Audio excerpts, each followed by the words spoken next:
Assalamualaikum friends, welcome back to my YouTube channel Mr. Ghulam Mirza. Friends, today we will study for class 9 and 11. Today our subject is biology. The topic on which today we will discuss, that is discovery of bacteria. We will study in detail.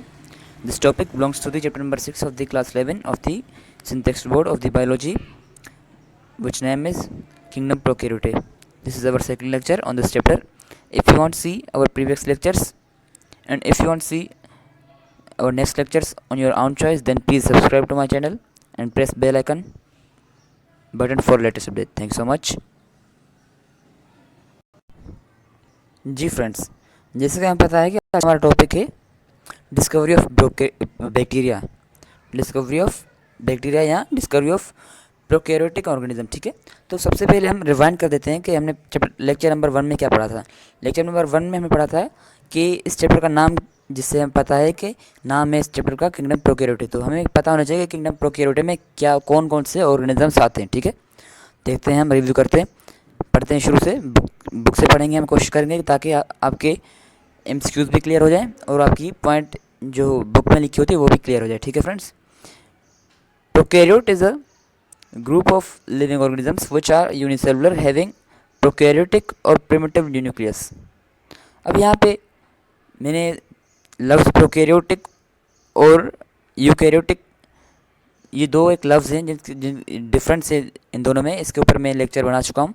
अगर आप देखना चाहेंगे detail में तो जा सकते हैं मेरे यूट्यूब चैनल पर. ठीक है, अब प्रोकैरियोटिक का मतलब क्या होता है और यूकैरियोट का, ठीक है, दो लफ्ज़ आते हैं यहाँ पे. एक आता है प्रोकैरियोटिक जो यहाँ पे है, ठीक है, और एक आता है यूकैरियोटिक. ठीक है, यूकैरियोटिक. ठीक है, अब यू का मतलब होता है ट्रू और कैरियोट का मतलब क्या होता है न्यूक्लियस. ठीक है, अब वो ऑर्गेनिजम्स जिनके सेल में ट्रू या प्रॉपर न्यूक्लियस होगा, ठीक है, तो वो ऑर्गेनिजम्स आएंगे यूकैरियोटिक कैटेगरी में. ठीक है, अगर कोई भी ऑर्गेनिज्म है जिनके सेल में प्रॉपर न्यूक्लियस नहीं है तो वो कौन से ऑर्गेनिज्म होंगे, प्रोकैरियोट. ठीक है, ये प्रोकैरियोटिक ऑर्गेनिजम्स. ठीक है, prokaryote is a group of living organisms. ये ग्रुप है लिविंग ऑर्गेनिजम्स का विच आर यूनिसेलुलर, ये एक सेल से बने होते हैं ऑर्गेनिजम्स. ठीक है, और प्रोकैरियोटिक होते हैं, यहाँ इनके अंदर जो न्यूक्लियस होता है वो प्रिमिटिव होता है. यहाँ तो इम्प्रॉपर न्यूक्लियस होता है, यहाँ न्यूक्लियस तकरीबन ऐसा ही होता है कि जिस तरह से मतलब कि मौजूद नहीं होता. ठीक है, आगे देखते हैं. Prokaryotes are unicellular organisms called bacteria. अब यहाँ बताया जा रहा है कि जो प्रोकैरियोट्स यूनिसेलुलर हैं, जिन्हें हम यूनिसेलुलर कहते हैं, वो हैं बैक्टीरिया. एक एग्जांपल दिए. ठीक है, कौन से, किसकी एग्जांपल है ये, प्रोकैरियोट्स की. ठीक है, in which each cell contains a single DNA molecule coiled in loop and are not enclosed in nucleus. अब यहाँ बताया जा रहा है कि जिस तरह से हमें पता है कि डीएनए क्या है, डीएनए एक हेरिडेटरी मटेरियल है जो कि एंशियंट से हमारे मतलब कि दादा जो हमारे फादर होते हैं या हमारे दादा होते हैं या हमारे जो भी बड़े होते हैं, ठीक है, उनसे ऑफस्प्रिंग में जो मटेरियल आता है, हेरिडेटरी मटेरियल होता है, ठीक है, वो ट्रांसफ़र होता है. ठीक है, वो एक डीएनए है. ठीक है, एक हेरिडेटरी मटेरियल जो कि ट्रांसफ़र होता है. उम्मीद है आपको समझ आ गया होगा. अब डीएनए हर ऑर्गेनिज्म में पैदा होता है. ठीक है, डीएनए की वजह से पहचान होती है कि कोई भी ये इंसान कौन से ख़ानदान से बिलोंग करता है. ठीक है, तो उनकी भी डीएनए चेक होती है. अब यहाँ बताया जा रहा है कि इनकी जो डीएनए है, इनके हर सेल में जो इनकी डीएनए मतलब कि इनके सेल में जो यूनिसेलुलर मतलब एक सेल होगा. ठीक है, तो इनके सेल में जो डीएनए होगी मॉलिक्यूल, डीएनए का मॉलिक्यूल होगा, वो इनक्लोज नहीं होगा न्यूक्लियस में, क्योंकि हम जानते हैं कि न्यूक्लियस एक सेंटर है हमारे सेल का और डीएनए मौजूद होता है न्यूक्लियस में. ठीक है, हेरिडेटरी मटेरियल है. लेकिन यहाँ पे न्यूक्लियस ना होने की वजह से जो हमारी डीएनए है ये मौजूद नहीं होती, किसमें, एनक्लोज नहीं होती, मतलब कि बंद नहीं होती न्यूक्लियस में. ठीक है, दे आर ऑलमोस्ट एवरीवेयर.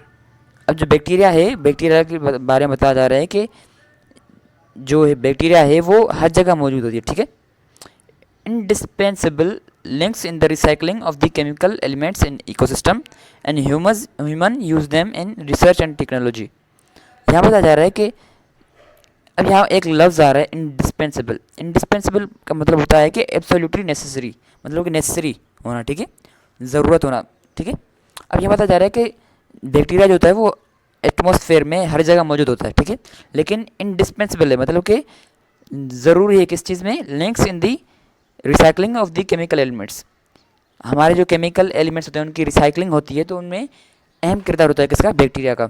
वो किस में होता है, सिस्टम जो रिसाइकलिंग होती है केमिकल एलिमेंट्स की, वो किस में होती है, इकोसिस्टम में। अब इकोसिस्टम क्या है, इकोसिस्टम एक ग्रुप है लिविंग और नॉन लिविंग के दरमियान का, ठीक है, यहाँ रिलेशन है इन दोनों के बीच में, ठीक है।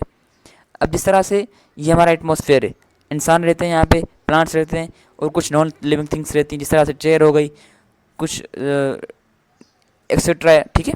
तो ये एक हमारा इकोसिस्टम है, ठीक है। अब हमारे इकोसिस्टम में क्या होता है, केमिकल एलिमेंट्स की रिसाइकलिंग होती है, तो उनमें अहम किरदार होता है किसका, बैक्टीरिया का। और human use them in research and technology. जो इंसान है, इंसान जाते बैक्टीरिया को रिसर्च के लिए, जिस तरह से भी हम आगे अभी पढ़ेंगे कि डिस्कवरी किस तरह से हुई बैक्टीरिया की, तो ठीक है, तो किस तरह से हुई कि एक ऑर्गेनिज्म के ऊपर रिसर्च की किसी बायोलॉजिस्ट ने, ठीक है, तो वो रिसर्च हो गई, ठीक है। और टेक्नोलॉजी में भी यूज़ करते हैं इंसान बैक्टीरिया को, ठीक है फ्रेंड्स। आगे चलते हैं जी फ्रेंड्स। अब देखते हैं जी फ्रेंड्स, अब देखते हैं कि डिस्कवरी किस तरह से हुई बैक्टीरिया की, ठीक है। डिस्कवरी किस तरह से हुई किसकी, बैक्टीरिया की। बैक्टीरिया क्या है, एक प्रोकैरियोटिक ऑर्गेनिज्म है, एक ऑर्गेनिज्म है जिसके सेल में न्यूक्लियस प्रॉपर नहीं है, ठीक है, और मेम्ब्रेन बाउंडेड ऑर्गेनिजम्स भी नहीं होंगे, जिस तरह से माइटोकॉन्ड्रिया हो गया, राइबोसोम्स हो गए, ठीक है। अब देखते हैं आगे क्या लिखा हुआ है, डिस्कवरी किस तरह से हुई। Advances in our understanding of living things often depend on invention of the special instruments.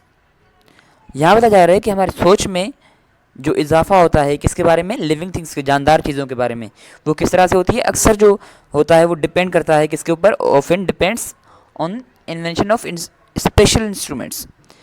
जो अक्सर डिपेंड करती है ये चीज़ हमारे सोच में इजाफा लिविंग थिंग्स के बारे में, वो इन्वेंशन ऑफ स्पेशल इंस्ट्रूमेंट्स की वजह से होती है। कोई जिस तरह से माइक्रोस्कोप है, माइक्रोस्कोप ने हमारे जहन में बहुत सारा इजाफा किया, किस तरह से कि जो पुराने ज़माने के लोग थे वो इग्नोर कर रहे थे एटमॉस्फेयर को, इग्नोर कर रहे थे माइक्रोस्कोपिक ऑर्गेनिजम्स को, मतलब कि अपना केयर नहीं कर रहे थे किस चीज़ से, माइक्रो ऑर्गेनिजम्स के से, जो कि डिजीज़ कॉज कर रहे थे, ठीक है। लेकिन जिस तरह से जैसे ही माइक्रोस्कोप आया तो हमें पता चला कि भाई एटमॉस्फेयर में माइक्रोस्कोप्स भी हैं, ठीक है, माइक्रोस्कोपिक ऑर्गेनिजम्स, मतलब कि वो ऑर्गेनिजम्स जो कि डिजीज़ कॉज करते हैं, उससे हमें केयर करना चाहिए, ठीक है। अब यहाँ बताया जा रहा है, ठीक है, आगे लिखा हुआ है because of their extremely small size. अब हमें इंस्ट्रूमेंट्स के बाद क्यों इजाफा होता है हमारी सोच में, क्योंकि उनकी स्मॉल साइज होती है, ठीक है, माइक्रोस्कोपिक होती है, और हमें पता नहीं होता, हमारी मतलब कि हमारी नेक्ड आई को वो नहीं दिखते, ठीक है। जिस तरह से वायरसेस है, ठीक है, viruses could not be detected by the optical microscope. यहाँ बताया जा रहा है कि जिस तरह से वायरस है, अब वायरस जो है वो ऑप्टिकल माइक्रोस्कोप से डिटेक्ट नहीं हो पा रही थी, ठीक है। There presence was assumed however from the evidence of their effect on living tissue। अब यहाँ पे जिस तरह से ऑप्टिकल माइक्रोस्कोप इन्वेंट हुआ, तो उसकी वजह से भी वायरस नहीं, हमारा जो एक लिविंग है नॉन सेल्युलर, ठीक है, ऑर्गेनिज्म है, ठीक है, वो भी डिटेक्ट नहीं हुआ था, हमें पता नहीं चला था, उसकी प्रेजेंस नहीं, उसके एग्जिस्टेंस का हमें पता नहीं था, ठीक है। लेकिन उसके एग्जिस्टेंस का हमें पता चला किसकी वजह से, उनके इफेक्ट की वजह से, टिश्यूज़, लिविंग सेल्स के टिश्यूज़ के ऊपर, लिविंग ऑर्गेनिजम्स के टिश्यूज़ के ऊपर उनका इफेक्ट हुआ, तो हमें पता चला कि वायरस भी एक ऑर्गेनिज्म है जो कि माइक्रोस्कोपिक, और वो भी डिजीज़ कॉज कर रहा है, ठीक है। आगे लिखा हुआ है the electron microscope later confirmed their existence. उसके बाद इलेक्ट्रॉन माइक्रोस्कोप क्या है, इलेक्ट्रॉन माइक्रोस्कोप वो माइक्रोस्कोप है जिससे हम माइक्रोस्कोपिक चीज़ें देखते हैं, लेकिन हम जो सोर्स यूज़ करते हैं देखने के लिए उन चीज़ों को, वो होता है इलेक्ट्रॉन्स बीम्स, ठीक है। और यहाँ पे ऑप्टिकल जो माइक्रोस्कोप है, ऑप्टिकल माइक्रोस्कोप में हम यूज़ करते हैं सोर्स जो हमारा होता है वो होता है लाइट, ठीक है। अब यहाँ बताया जा रहा है, आगे लिखा हुआ है कि इनका जो वायरस का जो हमें एविडेंस मिला एग्जिस्टेंस का, वो किसकी वजह से मिला, इलेक्ट्रॉन माइक्रोस्कोप से, ठीक है। आगे लिखा हुआ है it was not so with bacteria, लेकिन अब तक बैक्टीरिया नहीं हुआ था, मतलब उसकी एग्जिस्टेंस का हमें पता मालूम नहीं हुआ था। Before the invention of the optical microscope man lived in ignorance of the presence of these microorganisms.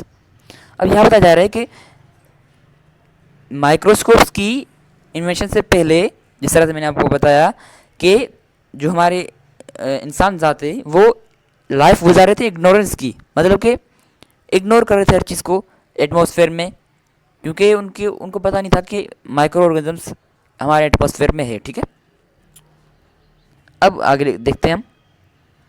Antony van Leeuwenhoek in 1673 was the first to observe microorganisms. He constructed a simple microscope and observed a drop of water. अब यहाँ से शुरू होती है bacteria की discovery. अब यहाँ बताया जा रहा है कि एक बायोलॉजिस्ट था जिसका नाम था एंटोनी वैन लीeuwenhoek। ठीक है, एंटोनी वैन लीeuwenhoek, ठीक है, जो कि 1673 में पैदा हुआ था। ठीक है, ये एक साइंटिस्ट था, ठीक है, जिसने ऑब्जर्व किया ये पहला बायोलॉजिस्ट था जिसने ऑब्जर्व किया माइक्रो ऑर्गेनिजम्स को, उनके बारे में स्टडी की। ठीक है, इसने पहले क्या किया कि इसने कंस्ट्रक्ट किया सिंपल माइक्रोस्कोप। ठीक है, और ऑब्जर्व किया कि इसको ड्रॉप ऑफ वाटर को, ये इसने सिंपल माइक्रोस्कोप कंस्ट्रक्ट किया, लेकिन उसके बाद ड्रॉप ऑफ वाटर लिया। अब ड्रॉप ऑफ वाटर इसने 3 क्वालिटीज़ के लिए, ठीक है, 3 टाइप्स के लिए, ठीक है, एक लिया था विनेगर, सिरका, ठीक है, एक था प्योर वाटर, ठीक है, और तीसरी जो सैंपल था वो था रेन वाटर। ठीक है, आगे देखते हैं हम क्या लिखा हुआ है। Leeuwenhoek discovered life in a form that was unexpected, he was amazed. अब यहाँ बताया जा रहा है कि लीeuwenhoek ने लाइफ को डिस्कवर किया किसी ऑर्गेनिज्म को जो कि अनएक्सपेक्टेड थी। ठीक है, he was amazed at the variety of टिनी living objects. इसने ये मतलब कि ये बहुत ये तैयार था, मतलब विलिंग था ये टिनी ऑब्जेक्ट्स की स्टडी करने के लिए। ठीक है, tiny living objects that he saw wriggling and darting across the field of the microscope. अब इसने ये अमेज्ड हो गया कि जो भी इसने देखा, कि जो मैंने आपको बताया कि इसने 3 सैंपल्स लिए वाटर के, ड्रॉप ऑफ वाटर के। ठीक है, तो इसने जब इनको एग्जामाइन किया एक वाटर को, ड्रॉप को, ठीक है, वाटर के ड्रॉप को, ठीक है, या लिक्विड के ड्रॉप को, जब इसने एग्जामाइन किया तो इसने कुछ रिगलिंग करते हुए या डार्टिंग करते हुए इस तरह से, ठीक है, या डार्टिंग करते हुए, ठीक है, इस तरह से कुछ ऑर्गेनिजम्स देखे, नोट किए, एग्जामाइन किए ड्रॉप ऑफ वाटर में। ठीक है, under the across the field of his little microscope, उसकी माइक्रोस्कोप की फील्ड में। ठीक है, when he examined the drop of various kinds of water और लिक्विड, और ये कब देखा इसने, जबकि इसने वेरियस काइंड्स ऑफ वाटर लिए। वो कौन से लिए थे, या लिक्विड लिए, मतलब कि एक सिरका था, एक रेड वाटर था, एक प्योर वाटर था। ठीक है, he became so enthusiastic about what he see that he wrote several letters to the Royal Society in London. One letter with an account of what he saw was published by the society in 1677. This article included the very first description of the bacteria. अब यहाँ बताया जा रहा है कि जिस तरह से उसने एग्जामाइन किया ड्रॉप ऑफ वाटर को, वेरियस काइंड्स ऑफ लिक्विड्स को, ठीक है, तो जैसे उसने एग्जामाइन किया उनको, तो उसने क्या देखे थे, कुछ ऑर्गेनिजम्स देखे थे जो कि रिगलिंग कर रहे थे और डार्टिंग कर रहे थे। ठीक है, अब यहाँ पे ये बहुत एक्साइटेड हो गया। ठीक है, और उसने जिस तरह से जैसे ही उसने देखे वो चीज़ें, ऑर्गेनिजम्स देखे ड्रॉप ऑफ वाटर में, तो उसने मतलब कि उसने सेवरल लेटर्स लिखे। कहाँ पे, रॉयल सोसाइटी इन लंदन में एक सोसाइटी थी, मतलब कि इनकी जो ब्रांच होगी, ठीक है, बायोलॉजिस्ट की, तो वहाँ पे इसने कुछ लेटर्स लिखे, और बहुत सारे लेटर्स लिखे, और एक लेटर में इसने लेटर लिखा किसके डिस्क्रिप्शन से, with an account what he see, जो कि इसने देखा था, जो ऑर्गेनिजम्स रिगलिंग कर रहे थे, डार्टिंग कर रहे थे, उसके बारे में, और उसको इसने ऑर्गेनिजम्स को नाम दिया बैक्टीरिया। वहाँ से डिस्कवर हुई बैक्टीरिया। ठीक है फ्रेंड्स, और उसकी आगे बैक्टीरिया की स्टडी की गई थी, वो अगले लेक्चर में देखेंगे। अगले लेक्चर में हम बैक्टीरिया के स्ट्रक्चर देखेंगे। अगर आपका यहाँ तक कोई सवाल हो तो आप कमेंट बॉक्स में ज़रूर कीजिएगा। Thank you so much.